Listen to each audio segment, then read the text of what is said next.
Adorable Helper Episode 2, Grant.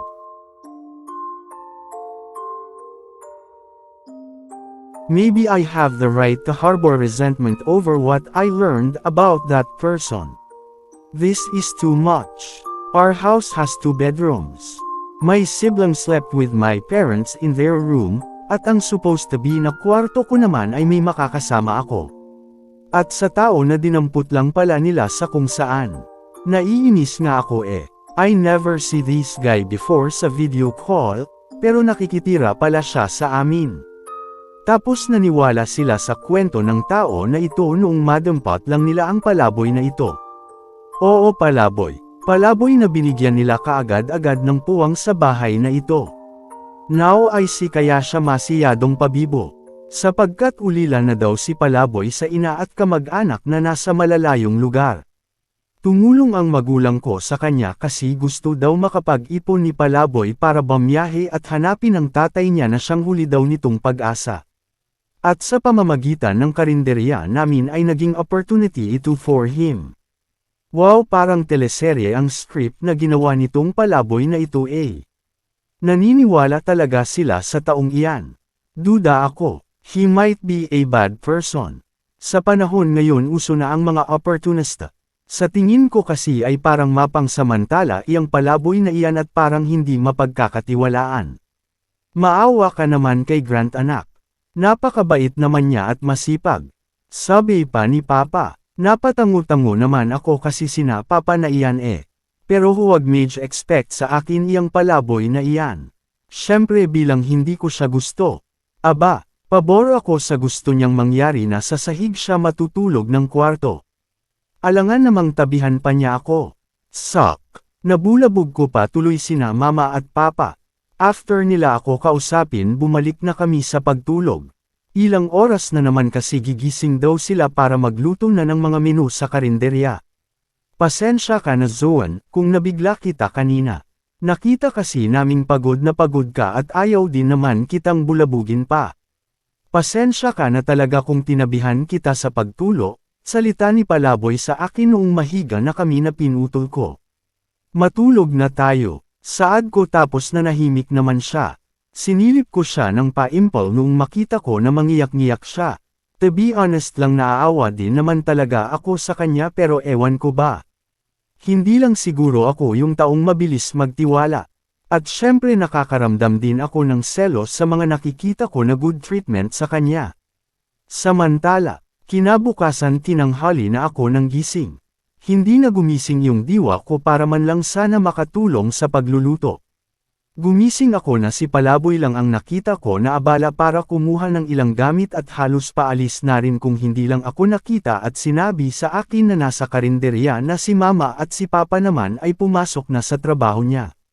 Masigla niya iyong sinabi, parang nag-ibang tao na naman siya.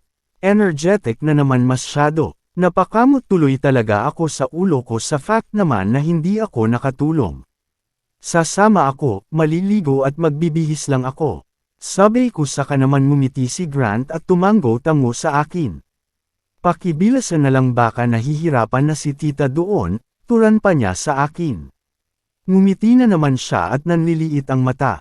Nagpapakyot, napailing-iling na lang ako saka naligo pagkatapos ay nagbihis ng mabilis bago ay nilock namin yung pinto ng bahay, gate, at tinulungan ko siyang magbuhat sa ilan sa mga bitbit niya. Thank you, Zoan. Saad naman niya pagkatapos ay ngumiti ulit. Fine. Aaminin ko may itsura din naman talaga siya, attractive at napakaamo ng mukha niya kaya hindi na rin ako magtataka na may mahuhulog sa mga ginagawa niya. I mean sa mga pagsisinungaling niya to be exact. Hindi ko tinugunan iyong mga ganyan-ganyan niya. Bagkus nagmadali na lang ako maglakad saka siya sumunod para tunguhin naman iyong highway.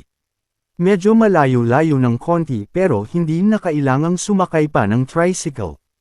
Lockerin, na lang okay na. Nang makarating na kami sa highway ay tumawid na kami para sumakay ng bus. Hindi siya yung typical na bus sa mga terminal. Walang pinto na bumubukas kasi bukas na talaga, pati mga bintana nakabukas na rin, at itsurang luma. Nagulat ako noong biglaang hinawakan ni Palaboy yung palad ko nang hilin niya ako. at agad na makasakay bandang likuran sa dulo ng bus. Kahit hindi ko tinanong ay sinabi niya sa akin na kaya daw bandang likuran kami mauupo malapit sa pintuan ay dahil maya-maya ay mahihirapan daw kaming lumabas kapag marami ng pasaherong sasakay. Wala akong naging response doon pero gusto ko talaga itanong iyon sa kanya, kaya naman napatingin ako sa kanya nang ipinapaliwanag niya sa akin iyon. Kung sabagay, ang hindi ko lang maintindihan ay kung bakit naka-holding hands pa rin siya sa akin. Nabitiwan lang niya ako noong tignan ko na siya tapos napalingon siya sa akin, saka ko ibinaba ang tingin ko sa kamay niya na agad niyang sinundan. Nang palihim na lang akong natawa noong makita ko ang mukha niya na nagulat. Ang epic yun, hahaha. Pagbaba namin sa bus ay muli niyang hinayla ang kamay ko at saka na kami dali-daling nagtungo sa karinderya. Marami na namang customer. Mabuti naman, nandito na kayo, salita ni Mama. Kaya pagkalapag ng mga paa namin sa loob ng karinderya ay tumulong na kami. Si Palaboy taga-tawag ng customer at kuha ng order nila habang ako naman ay nagbabalot at nagbibigay. Sobrang nakakapagod pala ng ginagawa ni Mama. Siya na ang nagluluto tapos siya din magse-serve at mamalengke niyan mamaya. Naaawa ako na wala man lang siyang pahinga. Kaya naman noong medyo kaunti na lang ang customer bandang tanghali na rin, pinon ako na si Mama na umuwi sa bahay para makapagpahinga ng maayos. Kami-kami na lang dito. Iyong dalawa kong kapatid na maliit hindi ko muna pinasama at pinanitili na lang sa karinderya para bantayan. Sabay-sabay na lang uuwi mamayang hapon kapag sinundo na kami ni Papa galing trabaho niya. Free time wala masyadong tao noong gusto ko naman makipaglambungan sa mga kapatid ko, yung pangalawa kilala ako na kuya niya pero mas malapit siya kay Palaboy. Mas lalo naman sa bunso na kay Palaboy lang nagagawang lumapit at parang takot na takot sa akin. Parang may kumurot sa puso ko noong ako yung nagbukas ng kamay ko para lapitan ako at yakapin sila pero sa iba sila lumapit. Napakagat na lang ako sa labi ko saka ako nagpanggap na wala lang sa akin yun kahit na nakita ko na parang napatingin sa akin si Palaboy. Niyayakap-yakap at nilalaro niya ang mga kapatid ko na dapat ako ang gumagawa, pero hindi sila malapit sa akin eh. Sobrang sama siguro ng ugali ko talaga para maisip ko na parang gusto agawin ni Palaboy ang posisyon ko. Iyong para bang substitute ko siya. Alam ko namang mali na magugali ako ng ganoon, pero siguro dahil na rin sa tagal ko hindi nakasama ang pamilya ko ay gusto ko lang sila solohin na hindi ko magawa dahil nandyan si Grant na apple of the eye nila. Pero natuwa din naman ako noong makita ko sa kanya na itinuturo niyang kuya nila ako, na mabait ako, at natawa ako na kapag maging mabait daw sila sa akin ay bibigyan ko sila ng maraming ice cream lalo na si Bunso. Pwede naman, haha. Ang nice kong tutusin na sa ibang paraan na makakakope sila ay inilalapit niya ako sa mga kapatid ko. Ang totoo niyan lumipas ang maghapon at ilang araw ng pagiging moody ko sa kanya at hindi magandang trait o minomonitor ko siya ay wala akong nakita na masama. Nagsisipag pa nga siya eh. He act like his usual self na jolly at palangiti. Aaminin ko rin na kahit konti sa oras na iyon ay ina-adore ko siya sa pagiging masayahin niya. Sa ilang araw ay nakita ko rin na may mga tindera at tindero kami nakatabi na sobrang close niya lalo na noong magpasama ako bumili ng kape na nakatimpla na doon sa babaeng nasa gilid lang namin. Medyo matagal ko na talaga siyang pasimpleng tinitignan simula noong isang araw na makita ko siya. To be honest cute siya kasi. Simple lang ang ganda niya at attractive ako sa mga may magagandang ngiti. So I want to know her. Crush mo si Claire, ano? Tanong nga sa akin ni Palaboy nung tanungin ko siya kung sino yung babae na tiyak naman na close niya rin kasi kinakausap siya nito kanina sa pagbili namin. Natuwa naman ako nung tanungin ako kung sino ako. Siyempre ako na yung sumagot na. Ako si Zoen. Tapos nakipagngitian siya sa akin. Ang cute niya talaga, hanep. Sa kabilang banda, bakit masama ba? Ano may gusto ka din sa kanya? Straight to the point ko na tanong. Tapos bigla ba naman siyang ngumiti sa akin sabay halakhak ng malakas na tawa. Ano ka ba? Haha, wala akong gusto sa kanya. Ano? Nagawa niya pang lumapit para kalampagin ako sa balikat. Wow! Best friend ko siya. Tinignan ko nga siya ng seryoso dahil doon na parang ano ba close na ba niya ako para gawin niya iyon. Masyado siyang touchy at nagpapakitang gilas. Pasensya na, saad niya. Okay lang, turan at tumango naman ako bilang pagtanggap sa sorry niya saka ako napatingin sa babae. Wow! Claire pala pangalan niya. Kasing cute niya. Alam niyo yung parati ako bumibili ng mga tinda niyang candy, kafe, at mga tinapay makausap lang siya. At natutuwa naman ako na parang ipinaglalapit pa kami ni Palaboy sa isa't isa kahit hindi ko hinihingi ang pabor na iyon. Samantala, kinahapunan noon sinundo na kami ni Papa.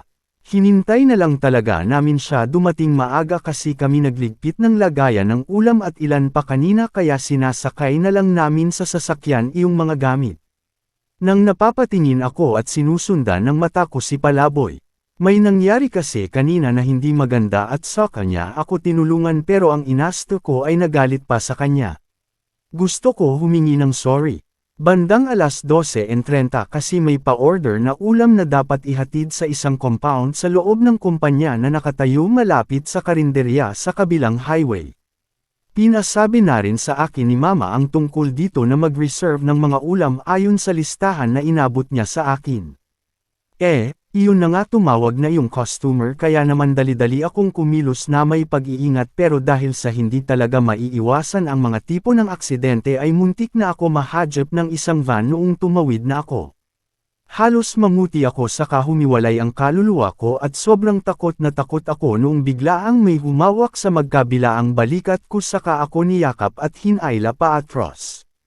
Napaharap na lang ako noong mabagsakan ko siya at parehas kami natambas saka ko nakita na si Grant pala noong ilang segundo akong nawala sa sarili ko. Nang makatitigan ko siya noon na punong-puno ng pag-aalala ang mga mata niya sa akin. Ayos ka lang ba, Zoe? Nauutol pa nga siya at parang natakot din siya sa nangyari. Mabilis kami tumayong dalawa sa kanya ako ni check if may galos ba ako o ano. Pinagpegan ang damit at pantalon ko. Sa kanya ako muli tinanong if ayos lang ba ako. Pero nagalit ako sa kanya.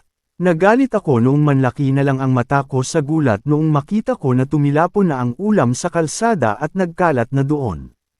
Dumagdag pa yung fact na iniwan niya ang mga kapatid ko sa karinderya na sila lang. Itinulak-tulak ko siya at nagawa pang suntukin. Hindi dapat ako umasta ng ganoon cause he saved my life but I did. I still did. Siguro dahil sa takot na ma-disappoint at magalit ko yung customer pero sinamahan pera niya ako humingi ng paumanhin.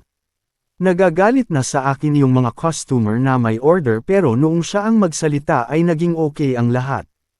Nakikinig sila sa kanya. Sinabi niya pala ang totoong nangyari at saka siya humingi muli ng pasensya sa mga customer at nagawa niya pang makipagnegosasyon na dadagdagan na lang ang order nilang ulam next time nila bumili sa amin. He saved my life and now he saved me again for this mistake. Parang lubos-lubos na nakonsensya ako sa inasto ko sa kanya lalo na noong magawa niya paring ipakita sa akin ang ngiti niya. I hurt him pero hindi siya nagalit. Tungkol naman sa mga kapatid ko ay iniwan niya pala kay Claire. Napahaplos na lang ako sa mukha ko sa sobrang inis sa sarili ko. Bilang pagpapakita ko ng paumanhin pag-uwi ay tinulungan ko na si Palaboy na maghugas ng mga pinggan at pinaggamitan. Iyon lang ang nakikita ko na way to approach him. Pagkadating kasi namin ay agad namang namalengke sina Mama. Tumulong na rin ako sa iba pang gawain na makakadagdag kina Mama ng trabaho.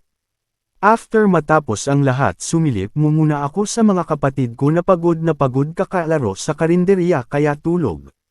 Nang papunta naman ako sa kwarto noon ay biglaang mapapatigil ako noong mapatingin ako kay Palaboy na may hawak na malaking jar tapos may inihuhulog siya doon na mga pera na naalala ko kaninang ibinigay ni na Papa. Allowance or sweldo, hindi ko alam. Actually nakikita ko na siya nitong araw na ginagawa niya iyan.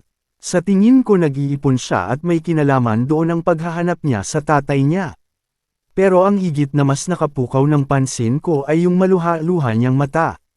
While calling her mom, sa pagkakataong ito masasabi ko na nagbago na naman siya ng mood. Iyong palangiti niya at jolly na personality ay parang nawala. Doon ko napag-isipan tuloy at nasabi sa sarili ko na totoo pala talaga ang mga problema niya and he was doing his best to cover his sadness with showing an adorable personality. Sa unang pagkakataon ganyan akong mapapangiti pero hindi ibig sabihin yun ay lubos na akong magtitiwala sa kanya. Umalis mo muna ako noon para hindi siya gambling. Kinagabihan sinabi ko sa kanya na pwede siyang mahiga kasama ako sa kama. Napansin ko lang kasi na malamig ang klima ng panahon dito kapag gabi kaya ayaw ko namang yusagan ako ng karma at konsensya kapag nagkasakit siya. In-insist ko talagang we can sleep in bed together but guard himself. Kapag binikitan niya ako o may gawin siyang unusual na bagay sa akin hindi ako mag-aatumili na itulak siya ulit sa sahig. Okay naman daw siya sa sahig pero pumayag pa rin siya saka na naman niya ako ginagamitan ng ngiti niya. Nabanas tuloy ako pinisil ko yung pisngi niya. Tumigil ka na nga sa kakangiti ko sa akin ng ganyan. Sabi ko pa tapos mas lalo lang siyang ngumiti at tumatawa. Nang sa pangalawang beses ay pipisilan ko pa sana siya pero biglaan niyang hinawakan ang kamay ko para pigilan ako. Bakit mafo-fall ka sa akin? Kasabay niyang tanong sabay ngiti muli. Hindi ko alam kung bakit. Ano? Paano? What happened? Pero biglaang nakaramdam ako ng kaba. Kaba dahil sa biglaang pagliliwanag niya sa mata ko with his sweet smile.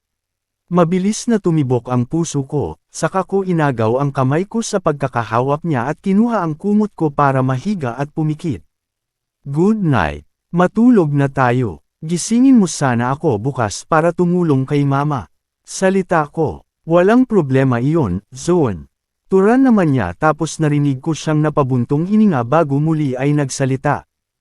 Alam ko na hindi mo ako gusto, nagulat ako noong masabi niya iyon. Paano mo naman nasabi? Tanong ko, naramdaman ko lang. Saka sa tuwing nagsasalita ako o magkausap tayo ay limitado. Pero naiintindihan naman kita doon. Oo nga pala, bakit ka pala bigla naging mabait sa akin? Ibig sabihin ba yun gusto mo na ako? Natawa ako sa sinambit niya. Gusto, mukhang reconciliation ang nangyayari sa pagitan namin eh.